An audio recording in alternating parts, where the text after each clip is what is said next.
사랑하는 여러분, 여러분의 소원이 아마 있을 것입니다. 다 모든 사람은 소원을 갖고 살아가고 있습니다. 특별히 여러분 자녀들에 대한 소원은 아마 애틋할 것입니다. 그저 자나깨나 자녀들 잘 되기를 원하지 않습니까? 그런데 오늘 제가 질문하고 싶은 건, 그러면 우리 하나님도 소원이 있을까? 이겁니다. 우리 하나님은 부족함이 없고 만물을 창조하신 하나님이신데, 그 좋으신 하나님도 뭔가 소원이 있을까? 예, 있습니다. 성경에는 분명하게 말하고 있습니다. 오늘 그래서 설교 제목이 하나님의 소원입니다. 그 하나님의 소원이 뭐냐? 4절 말씀에 분명하게 기록되어 있습니다. 다 같이 읽습니다. 시작. 하나님은 모든 사람이 구원을 받아 진리를 아는 데 이르기를 원하시느니라. 아멘. 믿으시면 아멘 합시다. 많은 사람들이 생각합니다. 하나님에 대해서 잘못 생각하는 거예요. 왜? 하나님은 의인만 구원하시고 죄인들은 벌하시는 하나님, 무서운 하나님으로 생각합니다. 아닙니다. 또 어떤 사람은 하나님은 편견을 가지고 계신다. 예수 잘 믿는 사람 복 주시고 예수를 잘 못 믿는 사람은 심판을 내리시는 무서운 하나님이다. 아닙니다. 그렇지 않습니다. 하나님은 우리 모든 인류를, 온 세상을 똑같이 사랑하시는 사랑의 하나님이십니다. 여러분, 하나님은 저 북한의 동포들도 사랑하시고 지금 전쟁 중인 여러분 우크라이나, 러시아 모든 사람을 사랑하십니다. 저는 우크라이나를 3번 갔다 왔어요. 그곳에 개척교도 세우고 지금도 우크라이나 신학교를 돕고 있습니다. 제가 3번 방문했던 그 키이우, 참 아름다운 도시였는데 우크라이나 사람들이 참 착합니다. 정이 많은 사람들. 그런데 지금 1년이 넘도록 지금 전쟁하고 있습니다. 너무너무 하나님이 가슴 아파하실 것 같아요. 그런가 하면 이스라엘 하마스 간의 전쟁으로 수많은 사람이 지금도 고통을 느끼며 살아가고 있지 않습니까? 하나님의 마음이 얼마나 아프시겠어요. 하나님은 온 인류를 사랑하시는 자비의 하나님, 사랑의 하나님이신 줄로 믿습니다. 죄인들을 벌하시는 하나님이 아니라 죄인들이 돌아오기를 기다리시는 은혜의 하나님이시라는 거예요. 그래서 에스겔 18장 23절을 다 같이 읽겠습니다. 시작. 주 여호와의 말씀이니라. 내가 어찌 악인이 죽는 것을 조금인들 기뻐하랴. 그가 돌이켜 그 길에서 떠나 사는 것을 어찌 기뻐하시지 아니하겠느냐. 그렇습니다. 하나님은 악인들이 돌아설 때 가장 기뻐하신다는 거예요. 기다리시는 하나님. 그렇게 무서운 죄를 지어도 하나님 앞에 돌아오기만 하면, 하나님 앞에 회개하기만 하면 깨끗하게 용서하시는 사랑의 하나님이시라. 베드로후서 3장 9절을 다 같이 읽겠습니다. 주의 약속은 어떤 일이 더디다고 생각하는 것 같이 더딘 것이 아니라 오직 주께서는 너희를 대하여 오래 참으사 아무도 멸망하지 아니하고 다 회개하기에 이르기를 원하시느니라. 아멘. 여러분, 하나님 부족하셔서 기다리시는 게 아니에요. 지금 정말 마지막 시대, 말세의 시대지만 하나님은 오래 참고 기다리시는 거예요. 왜요? 단 한 사람이라도 더 구원받고 하나님의 은혜를 누리며 살기를 원하시고 기다리신다는 거예요. 그래서 여러분, 하나님의 소원이 뭐예요? 하나님이 정말 바라는 것이 뭐냐? 온 세계 열방에 모든 민족이 예수의 복음을 듣고 예수의 복음을 통해 그들이 은혜 받고 예수님을 영접하여 구원받는 것입니다. 그러기 위해서는 진리이신 예수님을 알아야 합니다. 예수님을 알고 만나야 구원받기 때문입니다. 요한복음 14장 6절을 다 같이 읽겠습니다. 시작. 예수께서 이르시되 내가 곧 길이요 진리요 생명이니 나로 맘지 않고는 아버지께로 올 자가 없느니라. 아멘. 예수님이 길이요 진리요 생명입니다. 그러므로 사랑하는 여러분, 다른 데는 길이 없습니다. 다른 길은 절대로 구원이 없습니다. 오직 예수님만이 우리의 길이요 진리요 생명입니다. 다른 길은 없습니다. 아무리 착한 일을 많이 해도, 그가 아무리 귀한 일을 해도, 그가 높은 자리에 있어도, 권력의 자리에 있어도 구원받지 못합니다. 돈이 많이 있어도 구원 얻을 수 없습니다.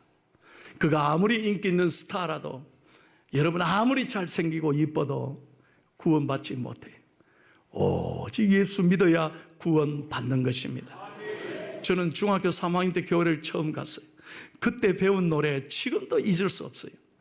돈으로도 못 가요 하나님 나라, 힘으로도 못 가요 하나님 나라. 알아요? 거듭나면 가는 나라, 하나님 나라. 뭐로? 믿음으로 가는 나라, 하나님 나라. 할렐루야. 예수 믿고 예수를 가슴에 영접하고, 어떤 죄인이라도 우리가 마음을 열어 예수님 믿겠습니다 결단하면 구원 얻고, 오늘 죽어도 영생의 축복, 천국의 축복을 누리게 되는 것입니다. 여러분, 지난 주간에도 많은 분이 돌아가셨어요. 저는 매 주일마다 장례를 여러분 빠짐없이 갑니다.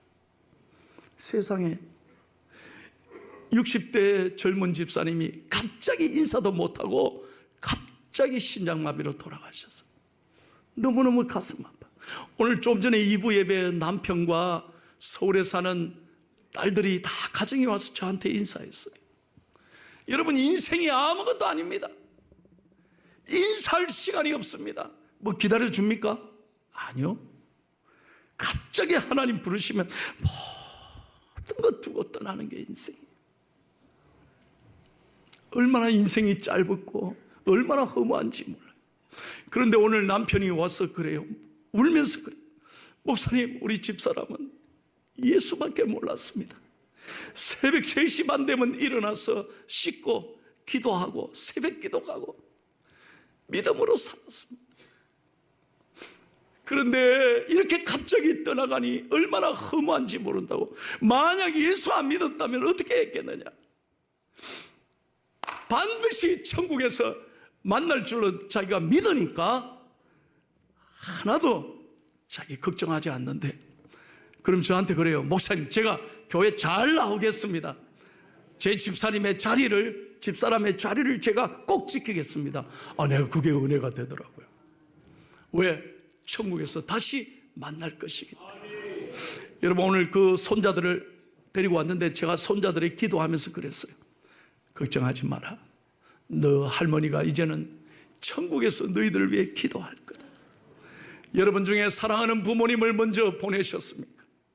이 명절이 눈앞에 오지만 사랑하는 가족들을 만나지 못하는 분들이 계십니까? 여러분 가운데 자녀들을 먼저 앞서 보낸 가슴에 묻은 부모님이 계십니까? 걱정하지 마십시오. 우리는 반드시 천국에서 다시 만나게 될 줄로 믿습니다. 그러므로 우리가 예수 믿는 게 얼마나 감사하고 귀한 일인가. 만약에 예수 믿지 않았다면 이게 끝인 거예요. 이게 끝인 거예요. 얼마나 허무한 게 인생입니까? 그러므로 우리는 모두는 오늘 예수님이 우리의 진리이고 예수님이 우리의 구원인 것에 감사하고, 오늘도 믿음으로 살아가고 하나님의 소원을 이루기 위하여 온 열방에 모든 민족을 사랑하고 우리가 복음을 전하고 그들을 위해서 기도하는 삶을 살아가야 될 줄로 믿습니다. 중국을 대표할 만한 기독교 지도자 가운데 워치만 리라고 하는 유명한 지도자가 계십니다. 그 워치만 리가 온 세상 사람들에게 왜 중국에 복음을 전해야 되는지를 분명하게 얘기했습니다. 워치만 리 지도자에게 물었습니다. 중국에는 오랜 세월 동안 유교가 있고 공자의 사상이 있는데 꼭 중국에 이 높은 사상과 윤리가 가득 찬 중국에 복음을 전해야 될 이유가 있습니까? 그렇게 물었대요. 그랬더니 워치만리 지도자가 딱 3가지 이유를 댔답니다. 첫째, 공자는 선생이었으나 그리스도는 구세주입니다. 중국은 선생을 필요로 하기보다는 구세주를 필요로 합니다. 두 번째, 공자는 죽었으나 예수 그리스도는 다시 사셨습니다. 중국은 부활하신 예수 그리스도를 구세주로 필요로 합니다. 세 번째, 공자는 어느 날 그리스도 앞에 서게 될 것이며 그리스도의 심판을 받게 될 것이기 때문입니다. 그러므로 중국은 예수 그리스도를 심판자로 만나기 전에 구세주로 만나야 합니다. 얼마나 귀한 대답입니까? 그렇습니다. 우리가 예수 믿을 중요한 이유는 예수 그리스도가 하나님과 인간 사이의 유일한 중보자이시기 때문입니다. 5절 말씀을 다 같이 읽겠습니다. 시작. 하나님은 한 분이시요 또 하나님과 사람 사이에 중보자도 한 분이시니 그 사람이신 그리스도 예수라. 아멘. 유일한 중보자. 여러분, 저와 여러분은 죄와 죽음으로 온 인간의 원죄로 말미암아 죽을 수밖에 없었습니다. 우린 다 지옥에 떨어질 수밖에 없는 불쌍한 인간들이었습니다.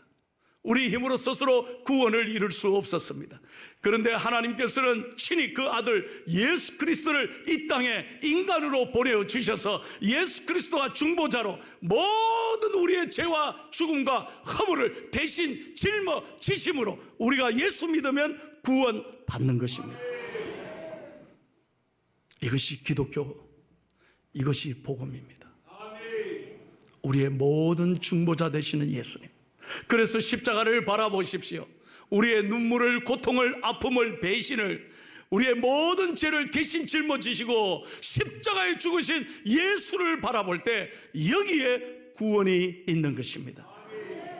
이사야서 53장 5절을 읽겠습니다. 시작. 그가 찔림은 우리의 허물 때문이요 그가 상함은 우리의 죄악 때문이다. 그가 징계를 받음으로 우리는 평화를 누리고 그가 채찍에 맞음으로 우리는 나음을 받았다. 아멘. 오늘 여러분들 가운데 몸이 아프신 분이 계십니까? 누구에게 말 못할 가슴에 고통을 안고 있습니까? 남몰래 흐르는 눈물이 있습니까? 잠을 잠 못 자고 불면증에 시달리며 우울증으로 고통받는 사람들이 계십니까? 오늘 눈을 열어 예수님을 바라보십시오. 예배는 우리의 진리이신 예수 그리스도를 바라보고 그 예수님을 내가 구주로 영접하며 그분께 내 모든 무거운 짐을 맡길 때 주님이 우리에게 회복을 주시고 평안을 주시고 이 땅에 살아갈 용기와 희망을 주실 줄로 믿습니다.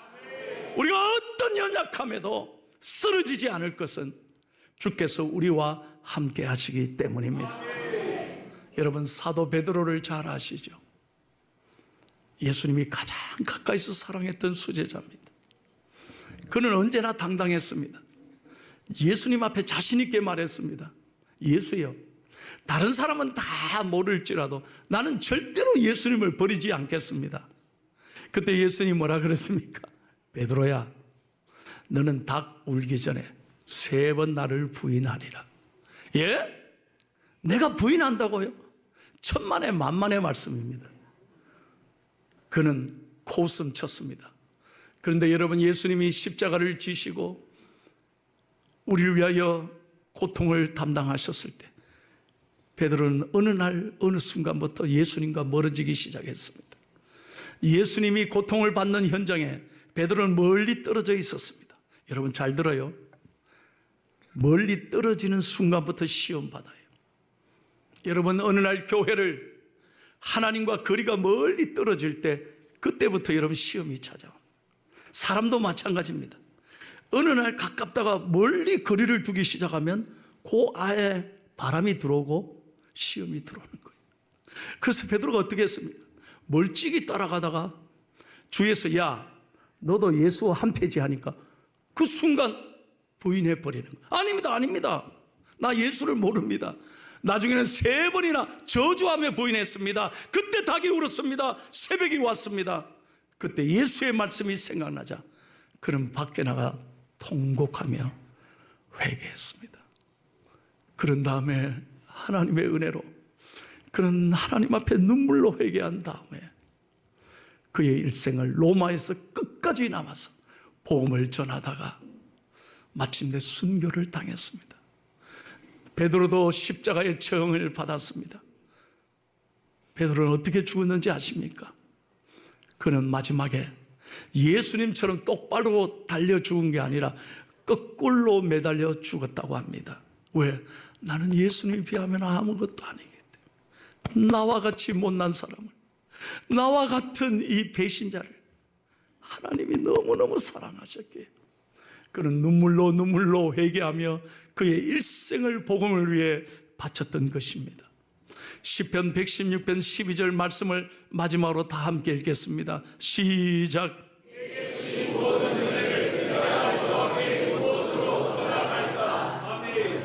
다시 한번 읽겠습니다. 시작.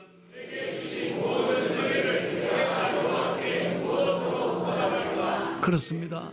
사랑하고 존경하는 성도 여러분, 지금까지 우리는 하나님의 은혜로 여기까지 살아오고 있습니다.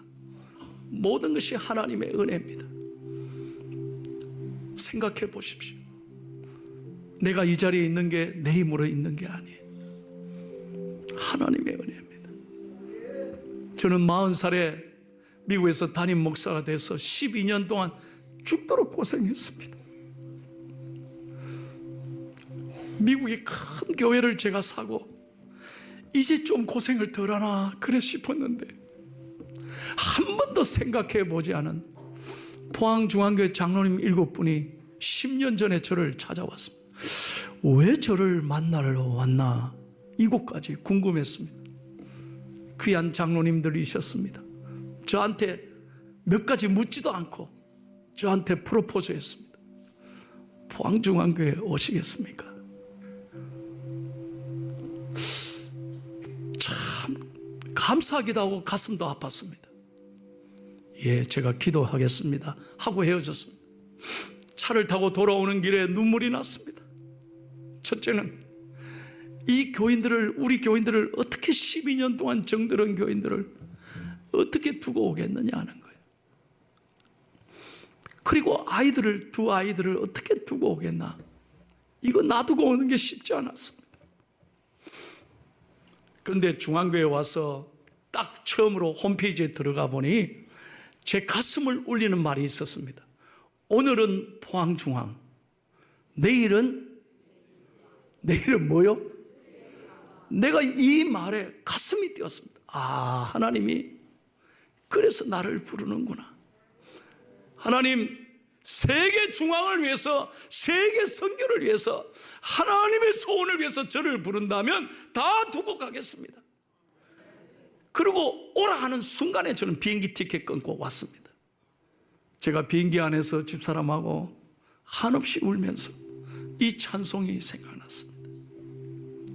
그때 비행기 안에서 손 목사야, 내가 너를 보낸다, 그러면서 저에게 주신 찬송이 내 너를 위하여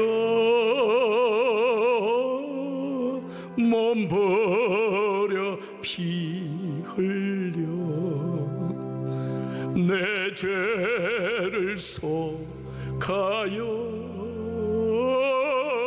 살기를 주었다. 널 위해 몸을 주건만 날 무엇 주느냐. 널 위해 몸을 주건만 너 무엇 주느냐. 할렐루야. 그래서 하나님의 은혜로 한 번도 오지 않은 포항중앙교회를 하나님 앞에 순종하며 왔습니다. 다음 세대를 살리고 세계 선교를 위해서 하나님의 소원을 이루기 위하여 저를 보내주신 줄로 믿습니다. 그래서 하나님 앞에 제가 왔어요. 제일 먼저 한 게 뭐냐? 돌아갈 다리를 끊어버리자. 그래서 뭐부터 했냐? 영주권을 포기했습니다. 여러분, 영주권 이거요 10년 걸렸습니다. 미국에 살아보십시오. 영주권이 얼마나 귀한 건데. 시청에 가니까 이거는 목사님 미국 대사관에 서울에 가서 반납해야 됩니다. 서울에 올라갔습니다. 여기에도 안 받아주나. 서울까지 올라가서 미국 대사관에 찾아가니까 아니 목사님 다 영주권 받으려고 난리인데 진짜로 포기하느냐고 물어요. 날 이상하게 쳐다보더라고요. 포기합니다. 여러분, 받는데 10년 걸렸는데 포기는 3분 만에 포기하는. 그 자리에서 예 가세요 딱 잘라버려. 아이고 참나. 돌아갈 다리를 다 끊어버렸어요. 그리고 저는 하나님 앞에 내려오면서 감사했습니다. 이제는 하나님밖에 없습니다. 주여 나에게 꿈과 비전을 주십시오. 그때 주신 게 102030 비전입니다. 10이 뭐냐? 10명의 파송 선교사 10가정. 20은 뭐냐? 20교회 세계 개척교회를 짓는. 30은 뭐냐? 30가정의 협력 선교사를 세우는 것입니다. 현재까지 제가 목회하면서 5가정을 지금 파송했습니다. 풀타임 선교사입니다. 그 다음에 24가정의 협력 선교사를 돕고 있습니다. 현재까지 12교회를 세웠습니다. 그런데 어제요 장로님 가정에서 3천만 원을 보냈어요. 13번째 교회 짓겠습니다. 생각지도 않았는데 어디를 짓느냐? 여러분, 얼마 전에 우리 교회 몽골의 벌르르텔 선교사님이 왔어요. 그분이 여기서 설교하면서 뭐라고 그러냐? 목사님 교회 하나 지어주세요. 그냥 저는 듣고 지나갔는데 이번에 몽골의 개척교회 13번째 교회를 짓게 해주셨습니다. 할렐루야. 하나님이 세계 선교를 이루어 갈 줄로 믿습니다. 이번에 우리 고등부아이들이 몽골에 또 갑니다. 그래서 이번에 교회를 세우게 되고 몽골 땅에 하나님의 복음이 흘러넘치게 될 줄로 믿습니다. 사랑하는 여러분, 그래서 이번에 우리 교회가 전 교구들이 7개 나라에 우리가 다 단기 선교를 보내는 거예요. 하나님의 소원을 이루기 위하여 선교 한번 가보자는 거예요. 사랑하는 존경하는 성도 여러분, 여러분의 자녀들이 부모 뜻을 알면 뭐라고 불러요? 야, 너 다 컸다. 이제 내 마음 알아주니 너무 좋다. 철들었네. 그래. 여러분, 우리도 철든 교회, 철든 성도들 돼야 되지 않겠어요? 하나님의 소원, 온 인류에 향하여 복음을 전하는, 사랑을 나누는 아름다운 포항중앙교회 될 수 있기를 예수님의 이름으로 축원합니다.